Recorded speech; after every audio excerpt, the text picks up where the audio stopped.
Welcome to my kitchen. My name is Stephanie and you're watching Starvin' Garvin. Today in my kitchen I'm going to be making black-eyed peas, better known as Hoppin' Johns. It's been a Southern family tradition of mine as long as I can remember. Every single New Year's Day we have to have our black-eyed peas. I hated them as a kid, but now as an adult I love them. I look forward to this dish every year. Kind of wish we'd have it more often, but you know, life gets in the way. So today I'm going to can up a bunch so I can have it throughout the year. Yay. So go ahead and join me in my kitchen to get this done today. And if you like the channel, please make sure you like, please subscribe. It helps my channel out a lot. Okay, so here we are. Let me show you what I've done. I have my black-eyed peas. They've soaked overnight. I put them in cold water last night, soaked them, and then I've just given them a rinse after that. I have 2 cups of ham. I have a cup of diced onions. I have chicken bouillon, pepper, salt, and I thought I had a fresh bell pepper, but I don't. So I'm going to be using dehydrated bell pepper in this recipe today. So to get started, we're going to put our peas in.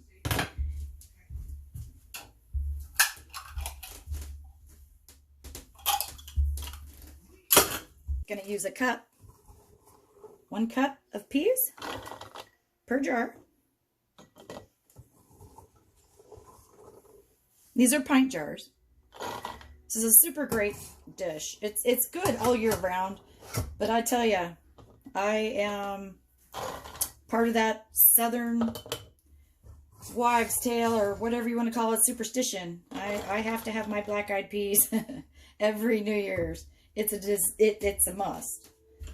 Now that I got my peas in there, I put 1 cup of peas per jar. I'm going to take my onions. I'm just going to do like a 1/4 cup. Not even that much. It's kind of a shy 1/4 cup. Just to get my onions in there. If you like onions, use more, use less. This recipe is pretty forgiving. Now I'm going to put, since I'm using dehydrated bell peppers, I'm not going to put very much because it will soak up some of the, they smell so good. So I'm putting a teaspoon of dried bell peppers into each one of these jars.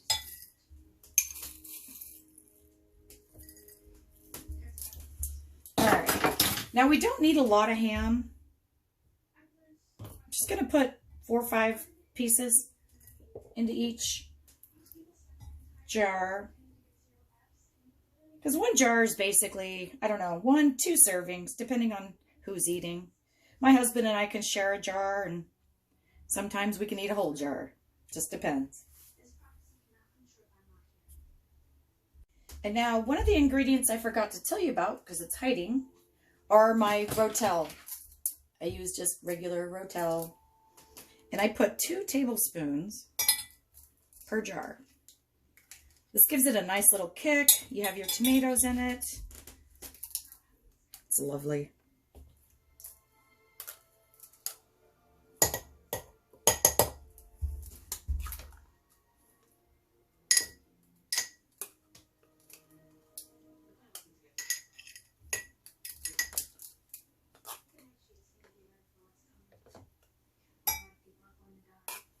All right. There we go. Now let's get our seasonings in there. I put 1 teaspoon of the chicken bouillon. Now I'm making a huge mess, so I need to start using my funnel again.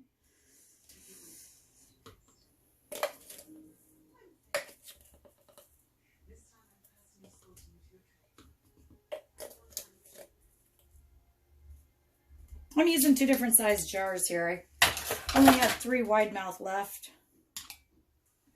I like to use the wide mouth. I don't know why. Personal preference, I guess. So now I'm going to put a 1/4 teaspoon of pepper. We love pepper in this house, so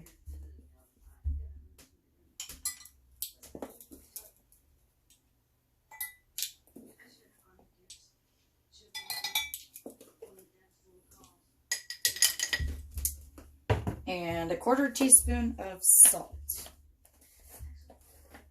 This is just regular canning salt, non-iodized. Non-iodized salt. Don't have to get anything special, but you do want to get non-iodized. There we go. Now, I'm going to get my hot water. Okay, now I don't have a fancy water kettle or anything like that. I just literally put water in the microwave. Just seems to be so much easier. Now you want to fill this to 1 inch headspace.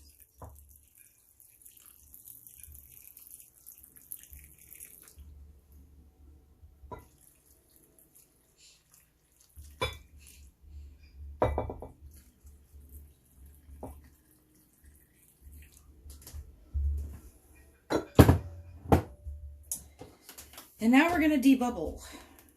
Make sure we get all those air bubbles out and everything's under the water. We don't have too much. We don't have too little.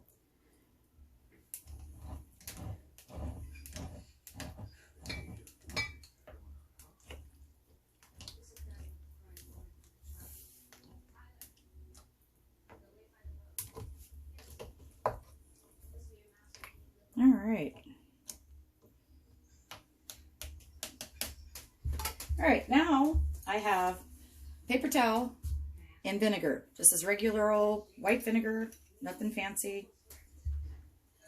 Just want to make sure I didn't get any ham or anything on there that will prevent me from getting a seal. Just go around and wipe the rims really good. Gotta put my lids on.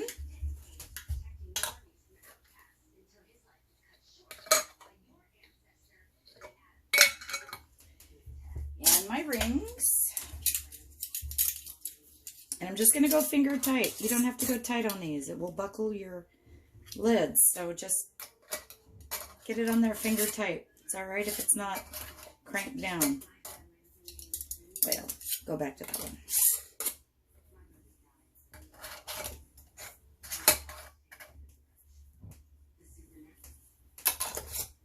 Okay, there we go. So now I'm going to take these to the canner and I'm going to bring you along. Okay, here we are. I'm got everything going here. Need to get make sure I have my rack in my bottom of my Instapot. I am using an Instapot. It's an Instapot Max. It does have the canning setting. Yes, they are not FDA approved, but there is no FDA approved canner. So there's that. Never had a problem with this one. Been using it for 2 years. Love it. It's great for small batch because it's just my husband and myself. You know, we have the grandkids and kids stop by on occasion, but you know, we just don't need that much. So I'm going to go ahead and I'm going to hit the canning button. I'm going to turn the keep warm off. I have it set for 1 hour and 15 minutes because I do need 75 minutes because there's ham in here. Then I'm just going to hit start and we're good to go. I'll bring you back when it's done. Okay, it's all shut down now. Let's see what we have here. Ooh, it smells good. Ooh, look at that. Super pretty. So I'm just going to let these sit on the counter overnight and I will wash them up tomorrow and label them and put them on the shelf. So again, if you have any suggestions on anything you'd like to see me can, please leave a comment. I'll be happy to try and get to everybody. And thanks for watching.